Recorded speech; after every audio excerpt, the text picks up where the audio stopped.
కేంద్ర ప్రభుత్వ సహకారం కానీ ఇటు చంద్రబాబు నాయుడు గారు అటు పవన్ కళ్యాణ్ గారి చేతిలో రాష్ట్రం సుభిక్షంగా ఉంటుందని ప్రజలు నమ్మారు. యువత ఇంకా గట్టిగా నమ్మింది. రాబోయే రోజుల్లో మనకు ఉద్యోగాలు వస్తాయి, ఇండస్ట్రీలు డెవలప్ అవుతాయి, ఇద్దరు మాట ఇచ్చారు. అన్నిటికంటే ముఖ్యంగా సూపర్ 6 పథకాలు. జగన్మోహన్ రెడ్డి బటన్ నొక్కాడు, నొక్కుతూ అయినింటికి బటన్ కూడా నొక్కుకున్నాడు. ఇవన్నీ కూడా ప్రజలు గమనించారు. అమ్మఒడి ఇవ్వడం, ఒక పిల్లోడికి ఇచ్చి ఒక పిల్లోడికి ఇవ్వకపోవడం, ఒళ్ళో అమ్మఒడి అందరికీ సమానం.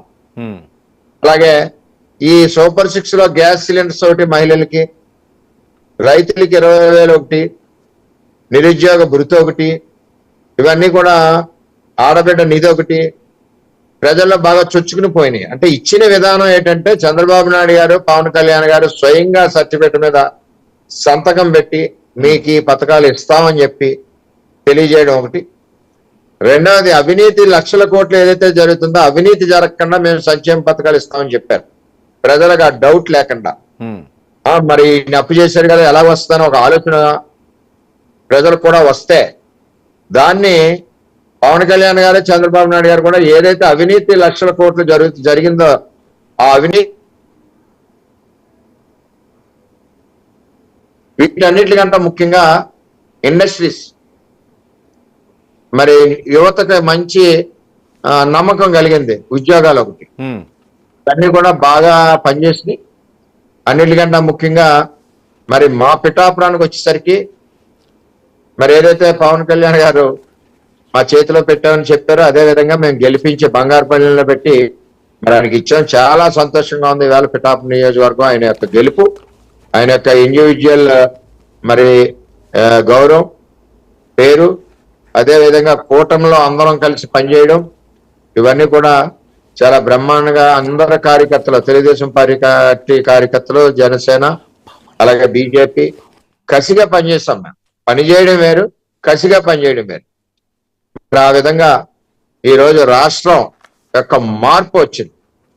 జగన్మోహన్ రెడ్డి గారి యొక్క అహంకారం, చంద్రబాబు అరెస్టుతో పాటు పవన్ కళ్యాణ్ గారిని వ్యక్తిగతంగా విమర్శించడం, ఏలనగా విమర్శించడం, అసెంబ్లీ గేట్ టచ్ చేయలేడని చెప్పడం, వేళ పిఠాపురం నుంచి బయలుదేరి 70,300 మెజార్టీతో తన్నుకుని గేట్ ను తన్నుకుని మరి అసెంబ్లీలోకి వస్తున్నారని చెప్పి జగన్మోహన్ రెడ్డి గారికి ఫస్ట్ రౌండ్ నుంచి కూడా ఈ సునామీ ఉందా అండి?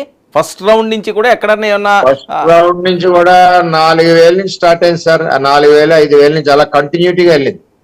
ఏదో 1-2 రౌండ్లు 2,500 అసలు మెజార్టీ లేని రౌండ్ లేదు. ఆ విధంగా వెళ్ళింది. ఎంచేదంటే ఒక నమ్మకం కూటమి మీద ప్రజలకి కలిగింది. ఈ విజయం యొక్క మూల కారణం ఏంటంటే రైతాంగానికి కానీ ప్రజలకు కానీ అదేవిధంగా పోలవరం కానీ చాలా ఎఫెక్ట్ పడ్డాయి. అన్నీ కూడా నిన్న కూడా మీ ఛానల్లో ఎవరో చెప్పారు ఓడిపోతారని చెప్పారు. ఆయన మూర్తి గారు ఎవరో, నేను గట్టిగా చెప్పడం జరిగింది ఛానల్లో ఒక ఆయన చెప్తే. అంటే రైతాంగం వ్యతిరేకంగా ఉందన్నారు. అసలు రైతాంగం వ్యతిరేకంగా ఉన్నది వైసీపీ మీద. అవునండి, కాదు ఎగ్జిట్ పోల్స్ అన్ని కూడా తారుమారైనాయండి, ఎవ్వరూ కూడా ఊహించలేకపోయారు. ఒకే ఒక్క ఆయన 160 ఇచ్చారు. అవును, అంటే ఇది వరకు ఎగ్జిట్ పోల్స్ కి కరెక్ట్ గా దొరికేవారు జనం. ఇప్పుడు భయంతో ఎవరు ఎక్స్పోజ్ అవ్వలేదు. ఓకే, ఎంత బతుకుతున్నారన్న దానికి నిదర్శనం ఈ రోజు రాష్ట్ర రిజల్ట్స్. 164 కూటమికి వచ్చాయి, టీడీపీకి 135, జనసేనకి అయితే 100% వచ్చినాయి. 21 అది ఏంటంటే 21కి 21 వస్తాదని పవన్ కళ్యాణ్ గారు కూడా ఊహించుంటారు కదా. ఆయన చాలా తెలివైన వ్యక్తి. రాజకీయాలు తగ్గవలసిన చోట తగ్గారు, పెరగవలసిన చోట పెరిగారు. ఆయన తగ్గకపోతే ఈ పొత్తు ముందుకెళ్తాం. అవును, కరెక్ట్. ఈ సక్సెస్ కానీ ఇటు టీడీపీది కానీ ముందుకెళ్దాం.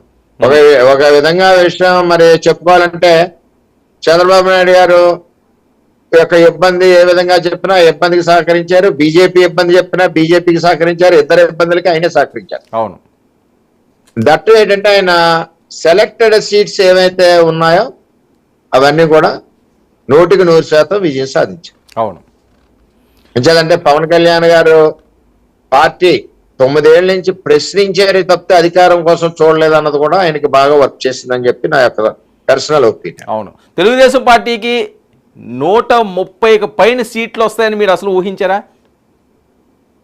ఇప్పుడు చంద్రబాబు నాయుడు గారు విదేశాల నుంచి వచ్చినప్పుడు మేము కలిసామండి. ఉమ్, అప్పుడు అందరం డిస్కషన్ అవుతున్నా, ఒకళ్ళు 110, ఒకళ్ళు 120, 105 అంటే సార్ నవ్వుతా ఏమన్నారంటే 140 బేస్ లైన్ గుర్తుపెట్టుకోండి అన్నారు.